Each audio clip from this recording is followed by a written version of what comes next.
What's up, everybody? This is attorney Dan Nguyen again, and I want to talk a little bit about LLCs and corporations and S-Corp. So I get this question a lot. It's like, should I form an LLC or should I form an S-Corporation? And here's kind of let me dispel something for you. And since this question gets asked a lot, um, obviously not many people know this particular answer. So obviously we got corporations, we got LLCs, and a lot of people talk about S-Corps. S-Corps is really just a tax designation. What this means is after you file your LLC, you file your S corporation, or file your corporation, if you want to elect these particular entities to be taxed as an S corp, you file Form 2553 with the IRS in a timely manner.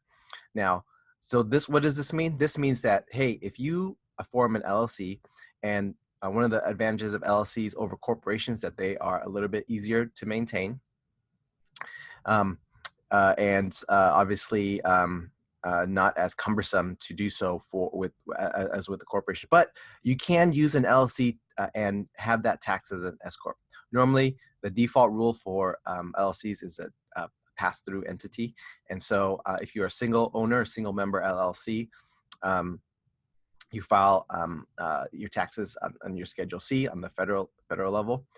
But if you file as an S corp, you will file Form 1120S. Now, and this is the same if you have a corporation and you elect to be a tax corp. Now, there are certain advantages, as you probably know, of being taxed as an S corp.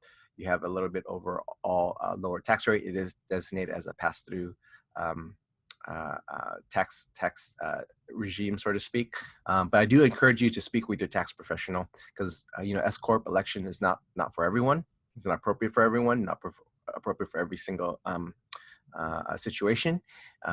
But if you qualify, and you can reap very good financial benefits by being elected, by electing your entity as an S corp. Now, you got some things you got to know. There are a little bit more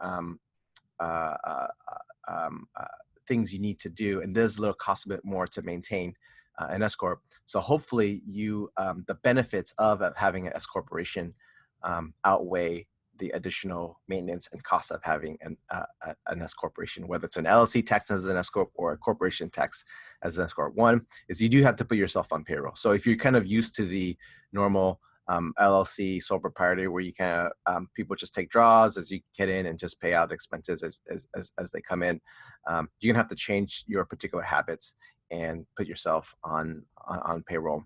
The other thing is that you do have to file a separate tax return now. So with LLCs, pass through, you file on Schedule C again, but with S corporations, you file Form 1120S for federal tax return. So these are some things you got to take into consideration when doing an S corp election. I would highly encourage you have more questions, consult your tax professional. I am not a tax professional, but I've been around tax professionals now, so at least I know a little bit. If you feel it's right for you, you're not sure, you have questions, reach out to your tax professional. If you don't have any, reach out to me, and we can hook up. We can find one for you if it's in our network. Okay, this is Dan talking about LLCs, corporations, and S corp elections for these particular entities. And I'll talk to you soon.